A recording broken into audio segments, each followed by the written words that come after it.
Hey guys, ഇന്ന് വീട്ടിലേക്കുള്ള കുറച്ച് സാധനങ്ങളെല്ലാം മേടിച്ചിട്ട് വരാമെന്ന് വിചാരിച്ചു. ഞാനും അച്ഛനും കൂടെയാണ് പുറത്തു പോയത്. അങ്ങനെ നമ്മൾ കക്കോടി ബസാറിലെത്തി. ഫസ്റ്റ് തന്നെ പച്ചക്കറിപ്പീടിയെ പോയി പച്ചക്കറി എല്ലാം വാങ്ങി. ദെൻ നമ്മളൊരു ചൂലും വാങ്ങി. അത് കഴിഞ്ഞ് നേരെ സ്മാർട്ട് ബസാറിലേക്ക് പോയി. അവിടെ ചെന്ന പാടെ തന്നെ എൻ്റെ കണ്ണ് പിടിച്ചത് ചോക്ലേറ്റ്സിലേക്കാണ്. അത് കഴിഞ്ഞ് സ്ക്വാഷ് തപ്പി ഇറങ്ങിയ ഞാൻ സോസിൻ്റെ അടുത്തായി പോയി ചെന്ന് പെട്ടത്. പിന്നെ ഒരു പൈനാപ്പിൾ സ്ക്വാഷ് എല്ലാം വാങ്ങി. അത് കഴിഞ്ഞ് നമ്മൾ അവിടുന്ന് കുറേ സാധനം മേടിച്ചിട്ടുണ്ടായിരുന്നു ഗൈസ്. അങ്ങനെ ഞാനും അച്ഛനും നിൽക്കുമ്പോഴാണ് ക്യാമറേനെ കണ്ടത്. അത് എന്നെ മാത്രം സൂക്ഷിച്ചു നോക്കുന്ന പോലെ എനിക്ക് തോന്നി. ബിക്കോസ് ഹെൽമെറ്റ് ഇല്ലാത്തതുകൊണ്ടായിരിക്കാം. അതെല്ലാം കഴിഞ്ഞ് നമ്മളിതാ വീട്ടിലേക്ക് പോവാണ് ഗൈസ്. അപ്പം എൻ്റെ കഴിഞ്ഞ 2 വീഡിയോസിലും നിങ്ങൾ കണ്ടാൽ അറിയാം എൻ്റെ സൗണ്ട് എല്ലാം പോയി കിടക്കാണ്. ഇപ്പോൾ പോലും എനിക്ക് വല്ലാണ്ട് സൗണ്ട് ഒന്നുമില്ല ഗൈസ്. ബിക്കോസ് എനിക്ക് പനിയെല്ലാം പിടിച്ച് ഫുൾ സെറ്റായിരിക്കുകയായിരുന്നു. ജലദോഷം പിടിച്ച് സൗണ്ട് ഒന്നും ഇല്ലായിരുന്നു. സോ അതുകൊണ്ടാണ് വീഡിയോ ഇടാനും ലാഗായത്, വോയിസ് ഓവർ ചെയ്യാൻ പറ്റാത്തതുകൊണ്ട്.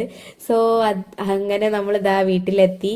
കുറേ സാധനം മേടിച്ചിട്ടുണ്ടായിരുന്നു. പോയ ചുളിവിൽ എനിക്കൊരു കിൻഡർ ജോയും കൂടെ കിട്ടി. പക്ഷെ ബാറ്റ്മാൻ്റെ കിട്ടിയില്ല. പോട്ടെ, സാരമില്ല. So that's all for today. Love you and by.